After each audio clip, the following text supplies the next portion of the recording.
My name is Suze, for those of you who don't know me, Suze Allen.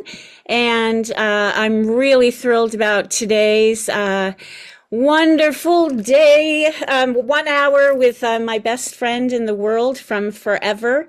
Lisa Stathoplos is a force of nature in the creative world. She does many things, and she does them all very, very well.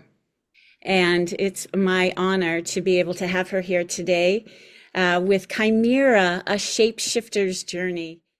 And for those of you, if it's your first time, I've been doing this for about, I think, 3 years, maybe four, Memoir Church. And I started it because I really believe that shared stories carry the human spirit forward.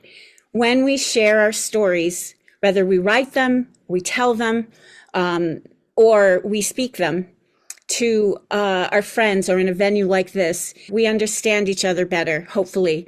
We feel like we're not so alone. We grow. It's shared information. And in a world that's very separate, we're all in our separate boxes. We have the illusion of being together, and we are to some extent. But when we tell someone our story, our real truth and our deep stories, in all their forms, we're changed. We give someone a gift and they give something back to us. And it's all of it. I experience, the vulnerability of writers is profound, writers of memoir. You put your whole heart and soul on a page for people to consume, for people to read. And it is an act of courage. But moreover, it's this big act of vulnerability because you're saying, I hope you understand this. I hope you can see me with all my warts and my flaws and my joys and my gifts, and that we can still be in relationship with each other in some way that makes sense. And I think we lose that as a culture. We get on these busy hamster wheels and we don't stop and listen to each other's stories and go a little bit deeper than the hi, how are you today? Maybe answer that more honestly. Like, I'm having a crappy day, thanks. How about you? And maybe you can start a conversation that helps somebody and feels good. So that's why I do Memoir Church. It's great to see all the friendly faces. Some of you in New England are freezing your butt skis off. So this is a good place to be inside and hopefully warm. And so without any further ado, I am going to introduce the woman of the hour. There she is, Lisa Stathopoulos. And Lisa, I just love being with you in the Zoom room or anytime. You just bring it. No matter what you're doing, it's all there to about 1,000. And so thank you. So I wanted to talk to you about, you've written 2 memoirs and a children's book, soon to be published. The 2 memoirs are published, Make Me and Chimera, A Shapeshifter's Journey. What did you find? Let's start with the memoirs. What did you find? What did you do with that kind of vulnerability in the writing and then in the publishing? What was that like for you?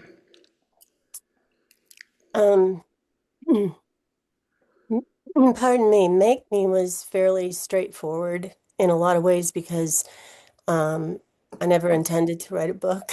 I started a class when we went, remote with teaching, and because, that's my second career.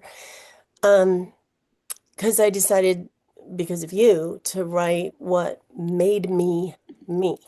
And I stopped at 32 years old when my children were born. And I knew I didn't want to go beyond that.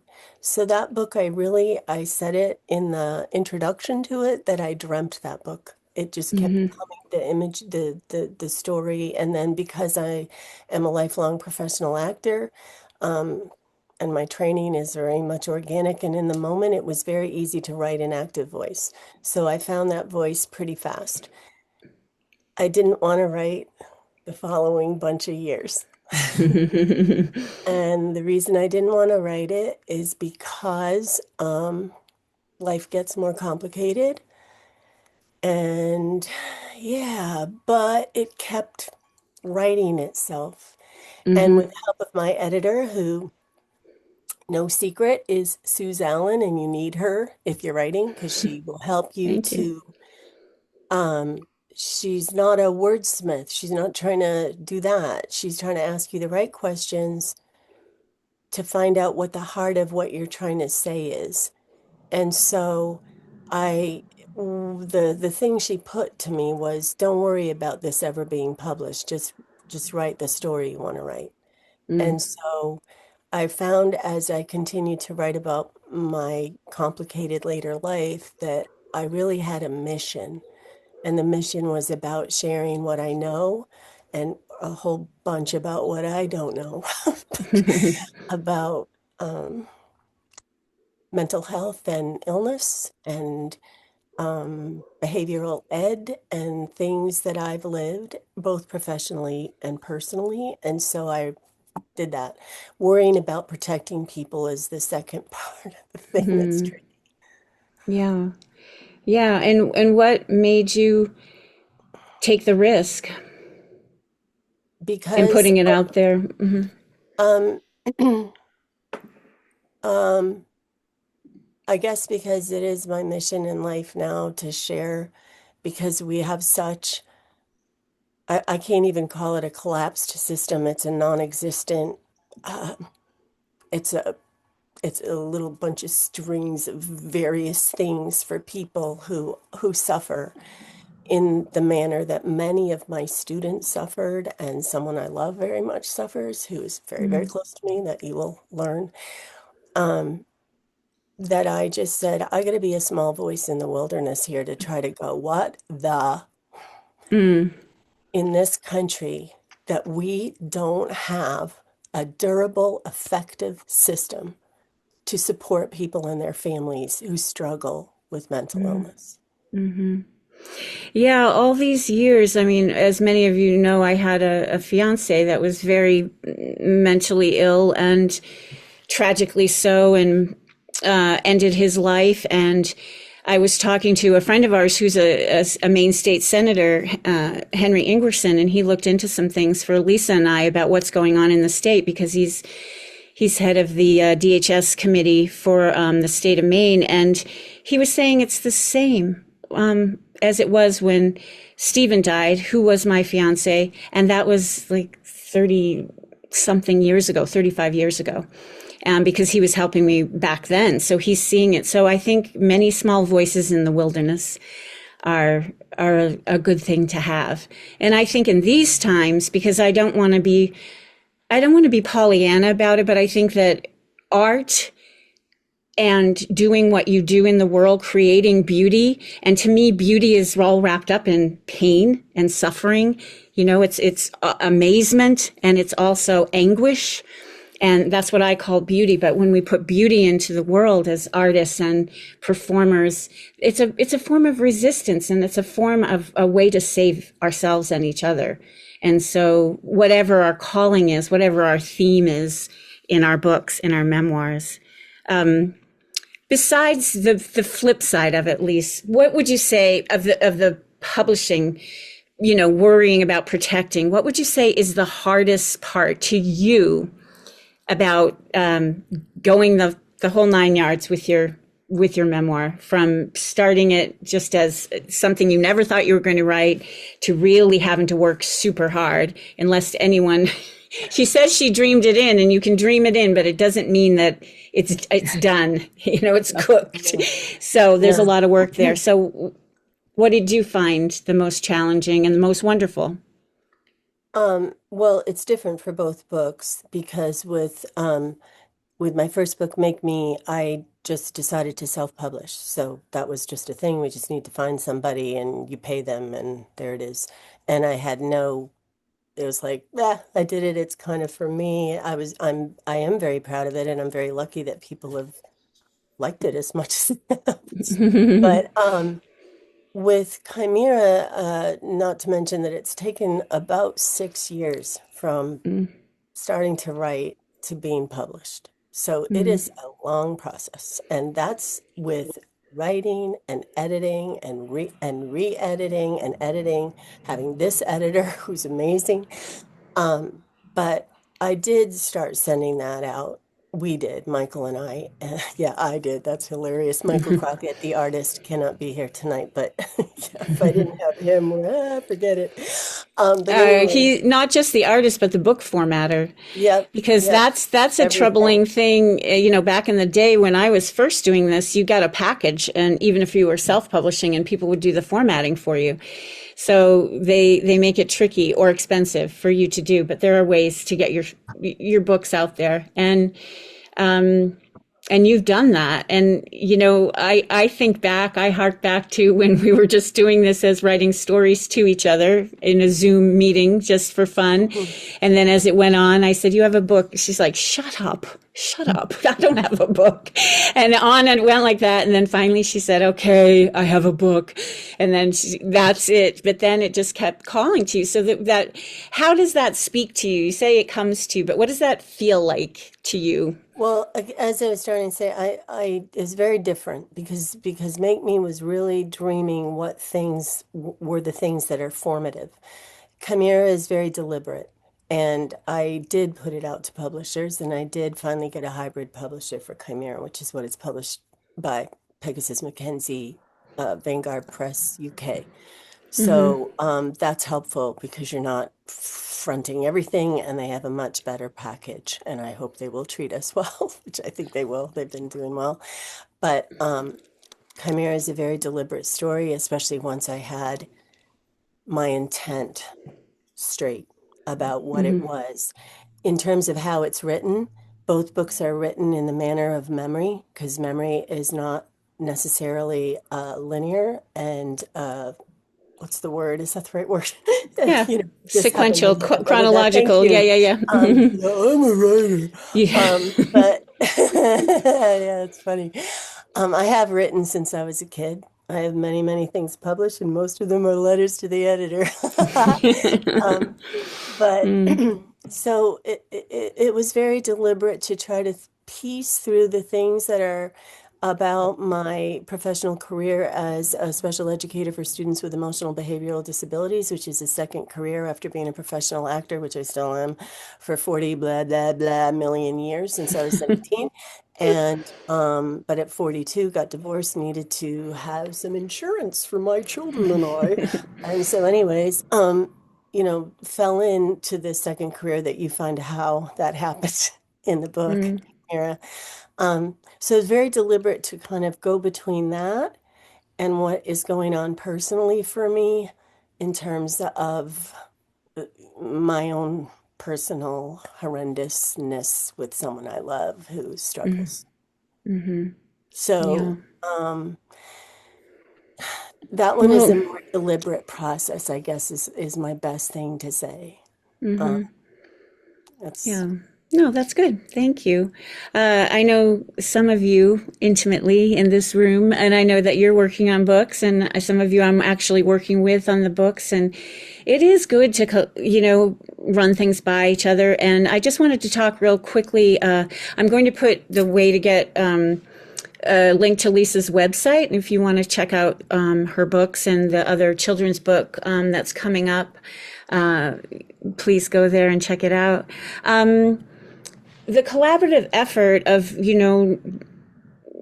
unless you've got a publisher in your back pocket, there's many needs that go into it, and in the writing. And in your particular case, you have a very wonderful collaborator right in your very own home, and Michael Crockett. And I'm sorry he couldn't be here, but I'm going to find there's some pieces of art of his that are in the book that are quite exquisite, and also formatting the book. So, and what else? What was the collaborative process like for you? Well, of course, it's with you, buddy. I mean, I worked very, very intimately with Suze, both reading aloud to her, sending her pieces. And the grand thing that Suze is able to do is to ask you the correct question of what, or to see something that I didn't see because I know the story so well that she can articulate that didn't come through. So we need a little bit more here or this or that. But I think the most wondrous thing that Suze does is helps you to find your voice so that your story is told in your voice, nobody else's voice. Mm. For me, I don't have a lot of trouble with my voice. I need to shut up more often than not because I've been a truth teller for what so much of the time, and I'm usually in a lot of trouble, and that's my life. But so it's not hard for me to be truthful. I will Mm. say it's very hard for me to be truthful and put it in print and worry if someone's going to come and slay me. But oh well, I've been kind and honest, but kind and forgiving, and that's the best I can do. And it's my story. If you want Right. to write your story about what you feel about me, go for it. Yeah. Well, that's it. And that's our those are the contracts that we have with memoir. We have to tell the truth as we know it. And there is a little bit of fiction in memoir, right? Because unless you remember everything that was said to you and how it was said and what everyone was wearing and exactly where it went down, it's your perception usually that you're writing about. And so there's a little bit of fiction in the nonfiction, but you have that is your contract when you set out to write the memoir. You have to be truthful and honest as you can be.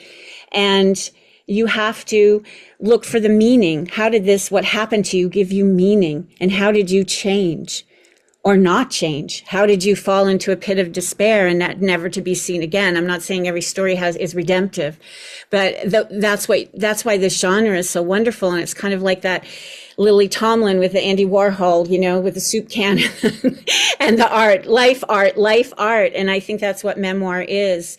And it took a long time for memoir to be in the literary circles as being something that was counted because people just said, well, where's your imagination? It's just your story, just putting it on the page. But you actually have to see it and have to know what you know now from a different perspective and see how you can work that in a little bit without giving away the future.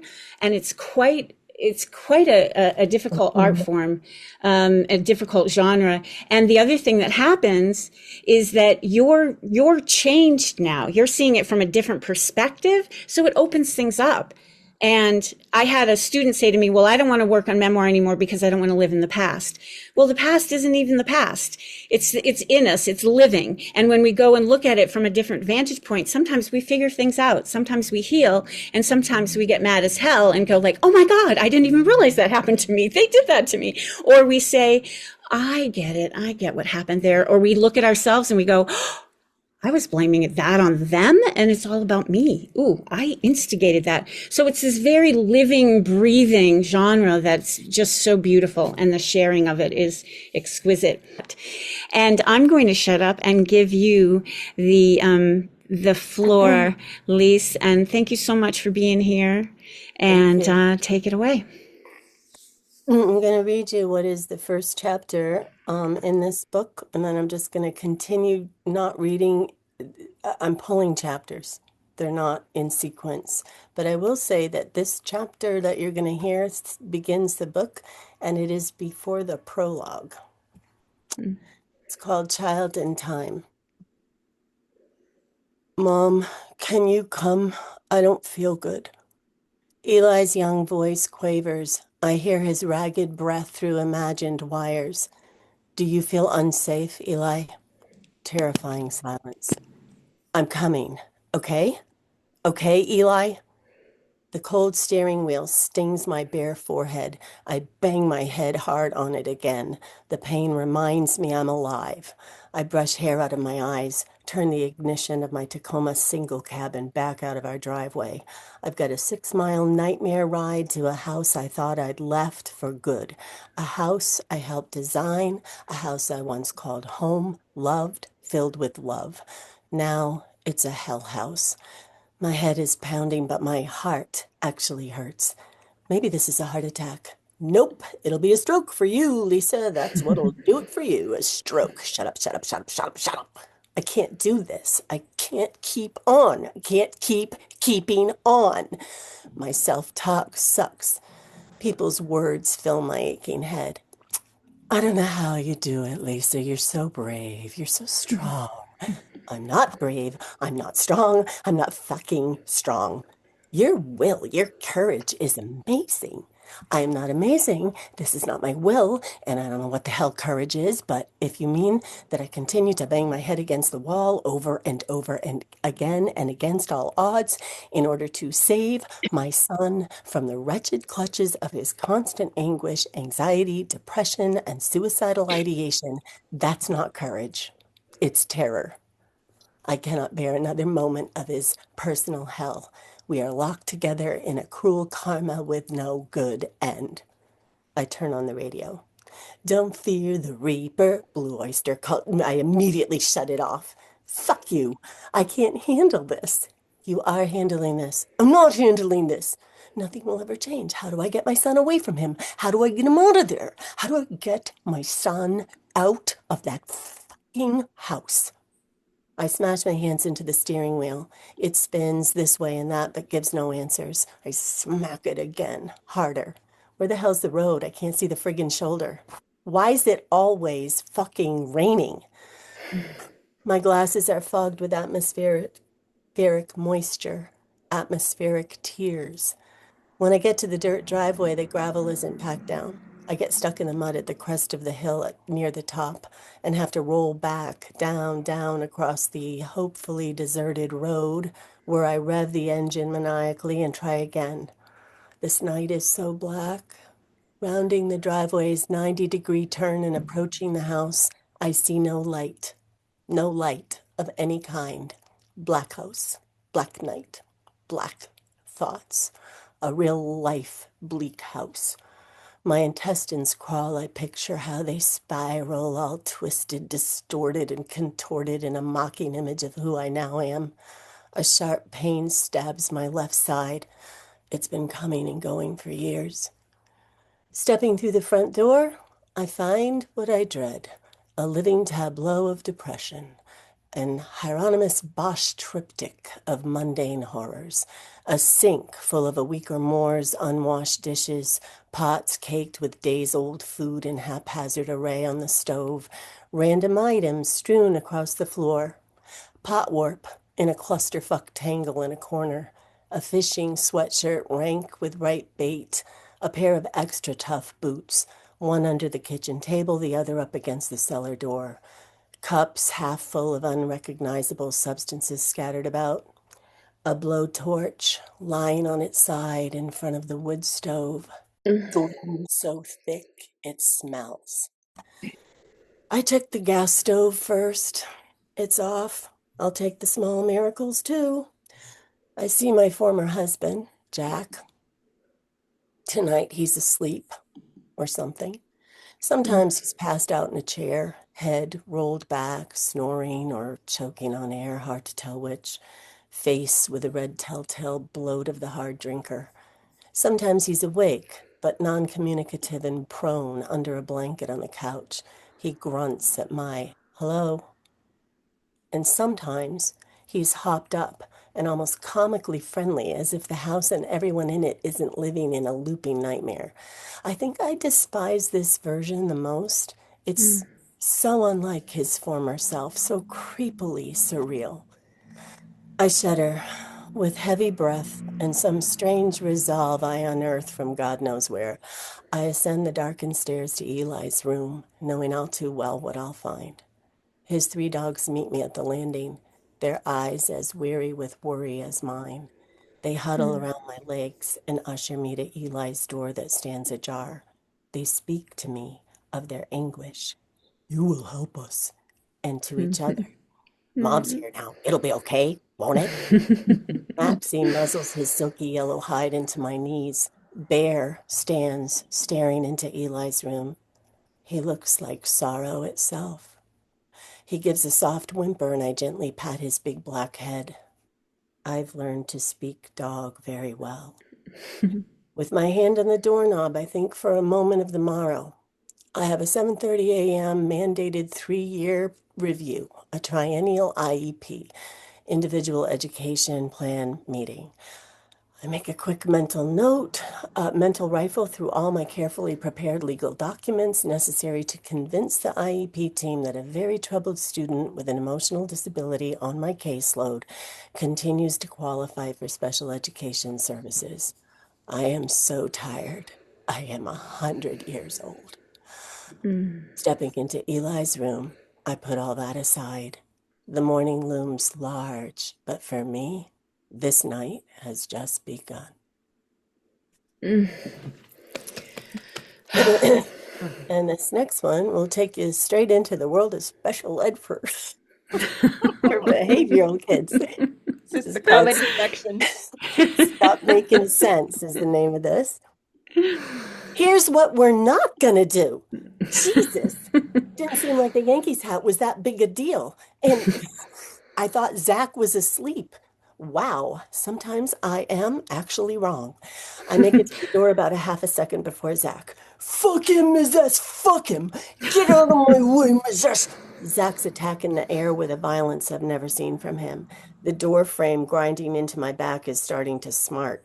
Zach's hot breath coming at me in spurts as he tries to wrestle past me into the sped hallway in certain mayhem without touching me. Zach, breathe. He struggles against the frame too, but now with less effort. Whacks the wall by the light switch, hits the intercom button by accident. Claire at the front desk. Hey, Lisa, did you call? Oops. Never mind, Claire, everything's okay. A not so little white lie. Okie dokie. She clicks off. I'm gonna kill him. One last half-hearted lunge. Yes, I know. I get it. Punching the shit out of Jamie would feel really, really good right now. But here's the thing. Here's the thing. It'll feel good for about 10 minutes until the machinery of punitive justice steps in and makes your life miserable. We're going to find a new way to handle this, okay? Okay? I could punch you right now, Ms. S. I remain stock still in the doorway and hold Zach's fiery gaze. Yup, you could. I cannot stop you. But I don't think you're going to. You're not mad at me. Gulp. I ponder what I'll look like sans front teeth. Not look. It won't hit. I feign confidence in my belief. Fine. I'll get him at the skate park later.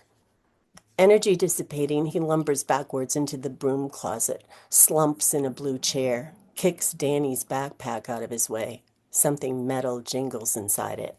Fuck him. He wipes a hot tear of rage with the back of his black fingernailed hand. Yeah, fuck him. Okay. Good job, Zach. Good choice. I start breathing again. His tears start to flow. This is what I was waiting for. Now we can get somewhere. Start drilling down to what is really bothering Zach. I deal with angry kids all the time. Good old anger, secondary emotion. Hurt usually comes first. Now maybe we'll discover what's really upsetting Zach.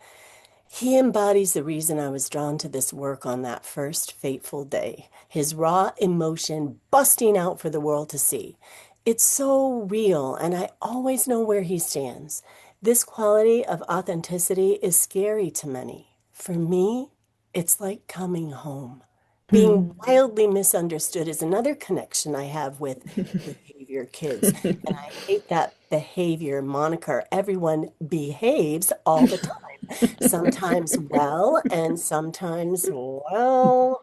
The work of special education for students with emotional and behavioral disabilities is the work of forensic scientists, drilling down into the dirt and detritus that make up every life.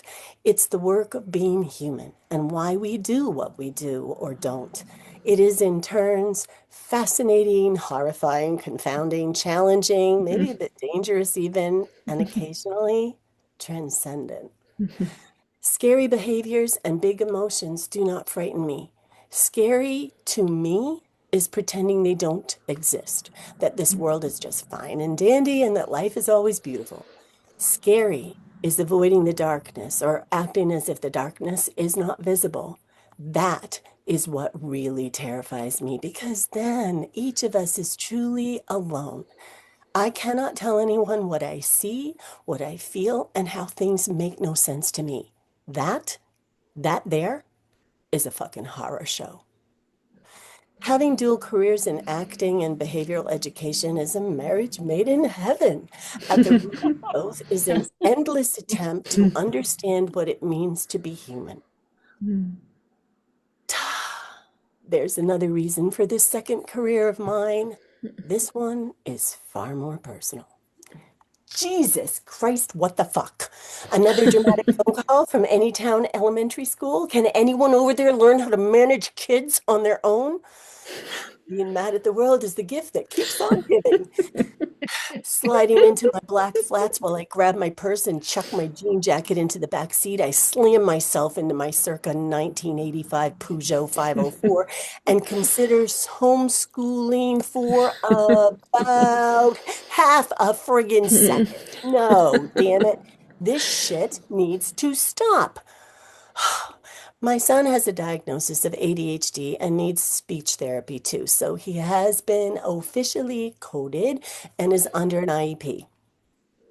IEP, special ed abbreviation for Individualized Education Program, necessary because you have qualified for one of the 14 codings that special ed plans must service as per IDEA, the Individuals with Disabilities in Education Act. I think the ADHD diagnosis means he hates alternating between lining up and sitting freaking still for 6.5 hours a day, like about 10 jillion other kids who are forced to do these inane things in public schools. Apparently, he has committed the heinous crime of taking the stairs to the library 2 at a time. Horror of horrors. Hunched over the steering wheel and turning the diesel engine over. Again, after a false start, I uncharacteristically grind it into gear. Oh, you fucking piece of shit. The driveway gravel spins like hell dust in my rear view. Have you noticed he's a kinetic learner? Needs to move a lot? What is wrong with you people? Get a friggin' office job. Push papers around, not kids. Pick your damn battles, man. I'd take those stairs by fours if I were him. Oh my God, could we do at least half the speed limit, honey? Oh, do I really need to be behind a lost tourist from Kansas who's gawking at the foliage right now? My muttering doesn't stop until just outside the anteroom to the principal's office, where Eli sits dejected and confused and obviously beyond relieved to see his mom, who will surely free him from this Kafka-esque hellscape called second grade. I've taken to showing up at IEP meetings, a new and mystifying reality in my life, with stacks of books I suggest the team get to reading. I know absolutely nothing about special ed at this point. When I was in school, it was some mysterious thing hidden in the Wells Elementary School basement. Turns out, in a lot of ways, it's still in the basement. Today, I have Pollock's Real Boys, Michael Gurian's The Wonder of Boys, and Ross Green's Lost at School. Sometimes I have a pile of 5 or 6. I don't know if a bibliography never occurred to me or if I was awaiting my penchant for making an entrance. In the theater, a good entrance is essential. The slack-jawed teachers look at me like I just emerged from Roswell. Yes, folks, aliens do exist, and apparently both my son and I are from another planet. I keep my thought to myself, and the Halloween sweater-adorned teachers eyeing my unusual arm load shift in their chairs as they nervously bite the tips of their pens. Note to self, never ever don a holiday knit. I bite my tongue. Yes, thank you for listening again. He's doing so much better at lining up appropriately. Appropriately. Wow. Good. He's been getting through music class without fidgeting this week. Miss Golding quickly exits the meeting whilst giving me a look that can only be described as a tortured mix of condescension and pity. She's too young to be this old. Don't let the music move you, kids. It's all about control. I manage a weak nod. This music teacher needs a new career. Thank you for your work with my son and for all that you do. Standard teacher, thank you, farewell. At this point, it's wrote. Lisa, I'll see you next week at Eli's annual IEP. You should have received forms in the mail, so we'll get together again soon. Yes, I look forward to that. Seeing more of another. Yes, yes. In what fresh hell? No thanks. Well, if you can't beat 'em, join 'em. Now, there will be many more IEPs because I have gone to work for the Anytown School District as an ed tech in the high school behavior program. It takes about 3 more years in that role, but once my beloved teaching mentor moves on to another school, the administration of Anytown High School has taken note of my aptitude for this work. They asked me to become a teacher. Grad school? Ha!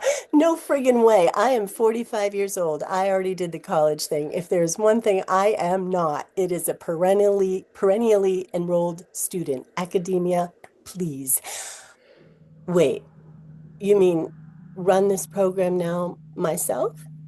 Be in charge? Lead teacher? Queen? Oh. 2 years of graduate work later, I become a certified teacher of students with disabilities behavior specialty. And I run the high school behavior program my mentor and I named Gamma the entire time. Making the certificate happen means taking online grad classes, challenging in myriad ways. Cyber learning, it's demanding. I am also on stage 6 nights weekly, playing the exhausting role of Maria Callas in McNally's master class at Good Theater Portland, meaning a 45-minute drive each way following the school day. Oh, and pulling off playing Callas. I may have a secret twin who is accomplishing some of this. It surely can't be just me. And the last piece is called Lunatic. Lunatic French. Drink this. Drink of water. Good idea. Code red. This is not a drill. I repeat, this is not a drill. Is it the ear-piercing alarm endlessly blaring or the epileptic episode-inducing strobe light necessary for the hearing impaired that most grates during these drills at Anytown High School? Or might it be the insanity of needing to do these drills at all? The complete lunacy of a culture where gun violence is so routine and inevitable that we need to prepare not only high school students, but kindergartners and first graders too, for the highly probable school day massacre. Code red, boys and girls. Find a place to hide from young Tommy with a well-recognized but long-ignored history of being bullied, who's gotten his hands on Bambi's AR-15 and sure as hell wants to rain down bullets and kill us all. Grab your comfort fidgets and naptime blankies. If we live through this, I promise we'll have circle snack early today. Jesus. We are the lunatic fringe. Oh, wait! Did Claire just say this is not a drill? Janelle, get in here, now. I yell to one of my students lurking by the girls' room. She drags her all black-clad goth ass over to Gamma's door. I nearly choke on her smoker's breath as she lumbers by. Hey, you there. Get in a room. Come on. A kid I don't know is standing in the hall looking like a deer in the headlights. I'm supposed to be in prep for sit. Yeah? Yeah? Well, Prep for Sit started a new unit today called Self-Preservation. Get in here now. The 6 kids in my room during block 2 are already sliding onto the floor behind the couch. Well, 4 are. Mac, Brittany, get down. Christ, do I really have to be a behavior teacher right now? Shit, where are my friggin' keys? Who decided the locking mechanism would be on the outside of all the classroom doors? Clearly someone designing buildings before kids started gunning each other down in record numbers. We'll get him with Ted's sword, Ms. S. Mac is straddling the purple box that doubles as a coffee table that's currently storing a lid of weed. I find that out later. He pushes off towards the door, wielding the makeshift lance. A former student designed and gave it to me years ago, back when shop classes actually happened in high schools. Incredibly, it's lived in my classroom ever since. Thanks, Mac, but get down, please. You're dead next if he sees you through the window. We always know it's a he. Not fair, maybe, but statistically, yeah, fits. Now we wait on the floor, all of us. It's probably fucking Thompson. He's always ready to blow. Snickers from behind the couch. Fucking Thompson! Shush! Alex! Shh! Don't talk. Don't make a sound. We are all still. The quiet is unearthly and we can hear each other breathing. I have to pee. Anna, you have to hold it. I could go in the wastebasket. Anna, seriously? Is it that bad? No, I just wanted to see what you'd say. I love you, Miss S. Love you too, Anna. Matt, get your friggin' elbow out of my rib. Screw your rib, Alex. I can't help it. I got no effing room. Guys, please, we're coexisting in the Batcave here. What the hell does coexist mean? Jared is often annoying, but it's likely he really doesn't know its meaning. Sarah chimes up. It means shut the fuck up, asshole.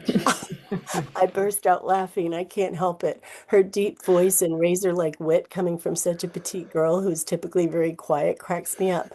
Mrs., you're laughing at me. No, Jared, it just struck me funny. Look, I know it sucks, guys, but you know the drill. Speaking in a hoarse whisper is drying my throat. If only it were just a drill, it would be well over by now. Note to self, store water bottles in the purple box table. And about that trash can. Alex, did you just fart? No, shut up, Mac. You fucking farted, man. Miss S, can I open the window? Mac is crawling out from behind the couch. My hissed whisper. No, you cannot open the window. Jesus Christ, what are you all, about 11? Yeah, Mac, shut the fuck up. Miss S, I'm scared. I know, Sarah. It'll be okay. I'm not gonna let anyone hurt you guys. Yeah, me and Jamie Lee Curtis. At least Mike Myers had just the one butcher knife. I pull her to me and hold her head to my shoulder. Where's Ted's sword? Ms. S is a friggin' ninja and we'll fuck that kid up if he tries to get in here. Shush, you guys, come on. It's weirdly quiet. Usually during a code, you hear the police and fire people coming through the halls, banging on the doors, testing the locks. That's not happening this time. I wish I could talk to staff members, but my computer is on my desk and it would be a long exposed sidle across the room to get it. Besides, who knows if anyone is communicating with staff? Cell phones have yet to become the world's ubiquitous addiction. Oh man, I wish I knew what was going on.